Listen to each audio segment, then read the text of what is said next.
Friends, कैसे हैं आप लोग। उम्मीद करते हैं आप लोग अच्छे होंगे। तो पिछला वीडियो में हम लोग एचसीएफ निकालना सीख रहे थे कि एचसीएफ को कैसे निकाला जाए।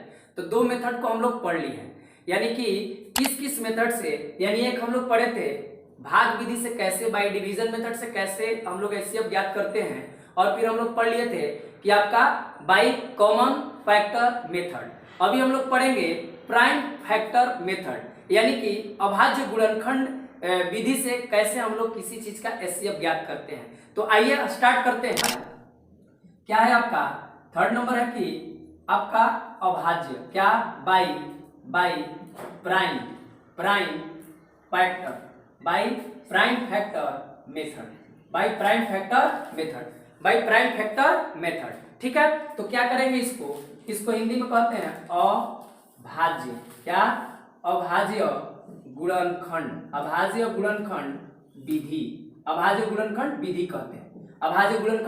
विधि कहते हैं। तो आइए अभाज्य गुणनखंड विधि से कैसे हम लोग ज्ञात करेंगे एचसीएफ को। तो सबसे पहले बाबू इसमें क्या ध्यान रखना है, सबसे पहले अभाज्य गुणनखंड से अगर ज्ञात करना है तो दी गई संख्याओं का सबसे पहले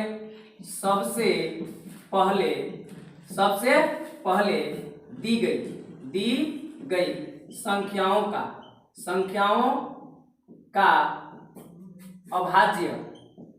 अभाज्य संख्याओं को अभाज्य गुणनखंड क्या बाबू, अभाज्य गुणनखंड के रूप में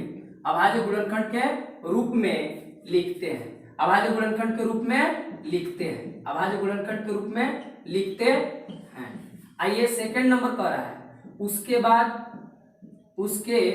बाद जो क्या, या जवन जो गुणनखंड कॉमन बोले तो कॉमन यानी उभयनिष्ठ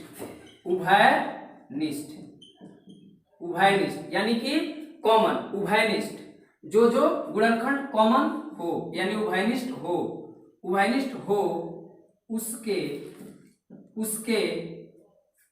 उसके क्या, जो उभयनिष्ठ हो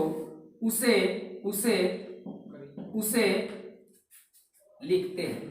क्या करते हैं, लिखते हैं। और अंत में क्या करेंगे, यानी उभयनिष्ठ क्या बाबू, उभयनिष्ठ गुणनखंड क्या, उभयनिष्ठ गुणनखंडो जिसका घात न्यूनतम क्या हो कि उभयनिष्ठ गुणनखंडो जिसका घात न्यूनतम हो का गुणनफल यानी गुणनफल ही क्या हो जाएगा, एचसीएफ होगा। बस सिर्फ इसको ध्यान में रखिए कि न्यूनतम घात वाला गुणनखंड का गुणनफल लेते हैं। अब वहां एलसीएम में क्या ले रहे थे, अधिकतम।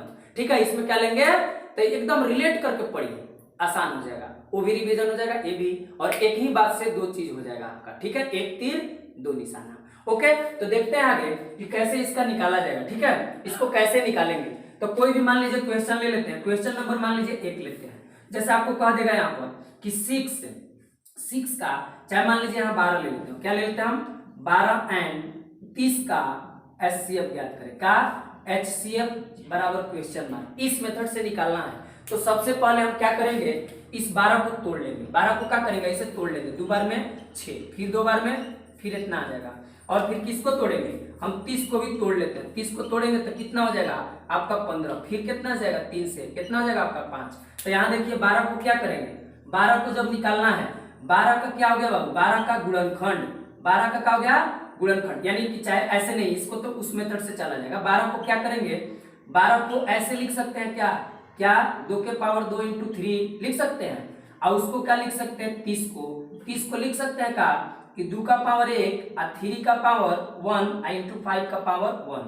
तो इसमें जो कॉमन रहेगा, क्या जो कॉमन रहेगा, इस चीज को आइए हम लोग यहाँ देख लेते हैं। जो कॉमन रहेगा, जो कॉमन रहता है यानी उभयनिष्ठ रहता है, 2 संख्या तो दोनों में, 3 संख्या तो तीनों में, 4 तो चारों में, एंड जितना है सब में, तो उसी को कॉमन कहेंगे। तो इसमें क्या क्या कॉमन है, 2 कॉमन है और 3। तो 2 लिख दिए, और गुणनफल यानी 2 लिख दिए और 3 लिख दिए, और 2 का न्यूनतम घात लेते हैं। क्या लिखते हैं? 2 का न्यूनतम घात लेंगे। क्यों न्यूनतम घात लिखा हुआ कि न्यूनतम घात वाला, घात न्यूनतम हो, यानी कि 2 तो दोनों में है लेकिन कम कहाँ है, तो 2 का पावर 1 ई वाला लेंगे, और गुना फिर 3 कॉमन है तो 3 के 1 कितना है, 1 माने कहने का मतलब कम कितना है, तो 1 ही है, 1 को है तो 1 अकेले लेंगे। अगर एगो में 2 होता है, एगो में 1 होता है, एगो लेते हैं, एगो में 4 होता है, एगो में 5 होता है, 4 वाला लेते हैं, क्योंकि कम घात वाला लेना है।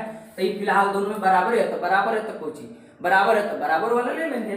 अब 5 कॉमन हो ही नहीं रहा है, इसमें 5 है, इसमें 5 नहीं है, तो कॉमन होना चाहिए उभयनिष्ठ, उसी को लेंगे। ये नहीं कि कौनों के धर के गुनिया देंगे यानी गुना कर देंगे, ऐसा नहीं, जो कॉमन होगा उसी का। अब कॉमनों में ध्यान रखना है, नहीं कि धर के लपेट दीजिए, गुणनफल कह रहा है धर के, उसको ऐसे नहीं करना है। जिसका घात कम हो उन्हीं संख्या का गुणनफल आपका एचसीएफ हो जाएगा। अब देखिए गुना करेंगे तो 6, इसीलिए कितना का आपका 12 एचसीएफ ऑफ क्या बाबू, एचसीएफ ऑफ एचसीएफ ऑफ कितना 12 एंड 30 कितना हो जाएगा आपका 6, आपका यही क्या हो जाएगा एचसीएफ। आइए और संख्याओं को हम लोग देखते हैं कि कैसे एचसीएफ इसको इस मेथड से निकालेंगे। ठीक है, तो बात करें जाए कि एचसीएफ कह देगा आपको कि 90 कह देगा कि 50 का 50 एवं 60 का एचसीएफ ज्ञात करें। क्या ज्ञात करें? एचसीएफ बराबर क्वेश्चन मार्क। तो हमको एचसीएफ निकालना है, तो सबसे पहले क्या करेंगे हम, यहाँ 90 को तोड़ लेंगे। 90 को तोड़ेंगे 45 बार में, 3 से जाएगा 3 15 3 45, फिर 3 से जाएगा 5, ओके ये टूट गया।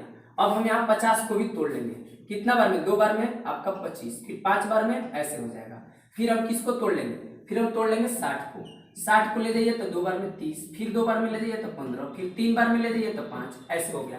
तो हम क्या लिख सकते हैं, यहाँ पे क्या लिख सकते हैं, 90 को क्या लिख सकते हैं, 90 को लिख सकते हैं 2 इंटू और 3 के पावर कितना हो जाएगा, क्योंकि 2 को 3 है तो 3 का पावर क्या लिख देंगे 2, अब उन्हें 5 एक पावर है तो लिख देते हैं ऐसे। फिर आपको 50 को लिखना है तो 2 के पावर 2 गुने 5 के पावर 1 लिख सकते हैं। ठीक है, सॉरी 5 के पावर 2 लिख देंगे, 5 के पावर कितना हो जाएगा 2, और यहाँ पर क्या हो जाएगा आपका 1। ठीक है, यहाँ देखिए 2 को 5 है तो 2 पर न रहेगा, 5 पर न रहेगा, वहां क्या है आपका 60, तो 60 के लिए क्या लिखेंगे 2 के पावर 2 और गुने 3 के पावर 1 गुने 5 के पावर 1। तो यहाँ उभयनिष्ठ कौन कौन है, उभयनिष्ठ फैक्टर सीएफ फैक्टर क्या क्या है, चाहे मान लीजिए हम डायरेक्ट लिखते हैं एचसीएफ ऑफ कितना 90 50 60। अगर इसका निकालना हमको एचसीएफ, तो जो कॉमन है ओकर न्यूनतम घात वाला लेते हैं, जो कॉमन है ओकर न्यूनतम घात वाला। तो कॉमन क्या है 2 है, तो 2 सबसे छोटा कहाँ है, तो 2 का पावर 1 वाला लेंगे, गुना फिर 3 कॉमन है क्या, नहीं, इसमें है इसमें नहीं है।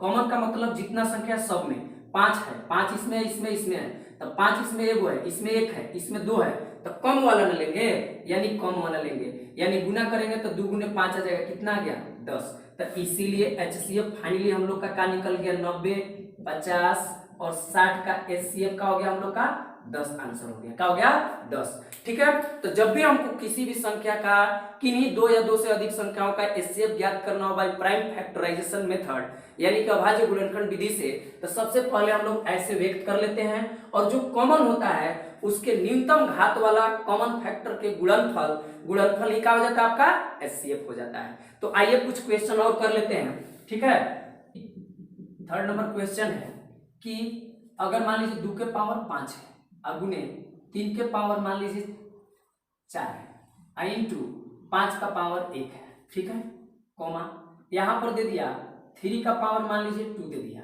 इंटू 5 के पावर 4 दे दिया, एंड आपको कह दिया यहाँ पर 3 का पावर 2 एंड 5 का पावर मान लीजिए 1 दे दिया। अब कहा इन संख्याओं का एचसीएफ ज्ञात करिए। क्या करिए, इन संख्याओं का एचसीएफ ज्ञात करिए। तो कैसे इन संख्याओं का एचसीएफ ज्ञात करेंगे, तो और आसान है, एकदम लॉलीपॉप हो गया ये।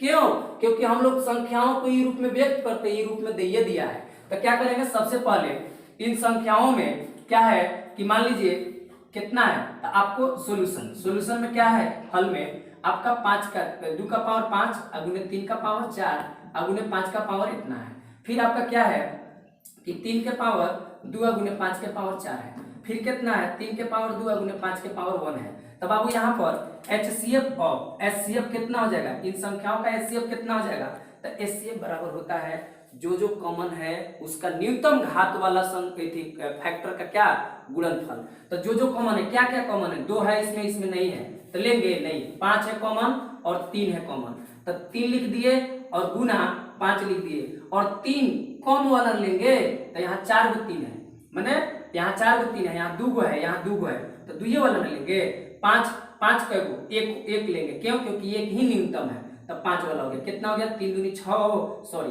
3 तिया कितना हो गया, 3 इंटू 3 तो 9 हो गया, आगुने 5 कितना हो गया, 9 5 45, इसका क्या हो गया, इन संख्याओं का HCF हो जाएगा।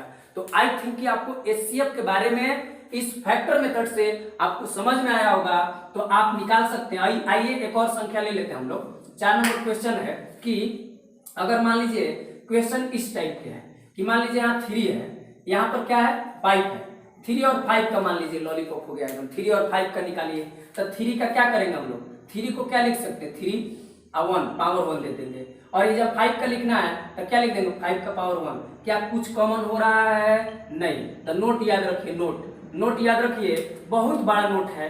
क्या नोट है ये कि जहां कुछ कॉमन ना हो, जहां कुछ उभयनिष्ठ बोले तो कॉमन न हो वहां एक कॉमन होता है, जहां कुछ कॉमन ना हो वहां एक कॉमन होता है, जहां कुछ कॉमन ना हो वहां HCF 1 होता है, ठीक है। तो इसीलिए HCF भी 1 होता है, क्योंकि उभयनिष्ठ पर काम होता है, क्या हो जाएगा, इसलिए HCF भी 1 होता है। इसीलिए यहाँ लिख सकते हैं क्या कि 3 और 5 का HCF कितना हो जाएगा, आपका HCF ऑफ 3 और 5 कितना हो जाएगा बाबू, 1, कुछ कॉमन नहीं होगा तो HCF हो जाएगा 1। उम्मीद करते हैं कि आपको यह मेथड अच्छा लगा होगा, आपको भरपूर समझ में आया होगा, और इसके बाद आपका कोई कंफ्यूजन नहीं रहेगा। आप किताब से, आपके पास जो भी सोर्स है उस सोर्स से क्वेश्चंस खोजिए, बनाइए, ओके। और आगे हम लोग भिन्न वाला जो आपका जो आता है फ्रैक्शन वाला, how to find LCM and HCF of fractions, okay, यानी भिन्न वाला संख्याओं का LCM और HCF कैसे निकालते हैं, तो ये हम लोग आगे पढ़ लेंगे, ठीक है। तब तक के लिए धन्यवाद, थैंक यू।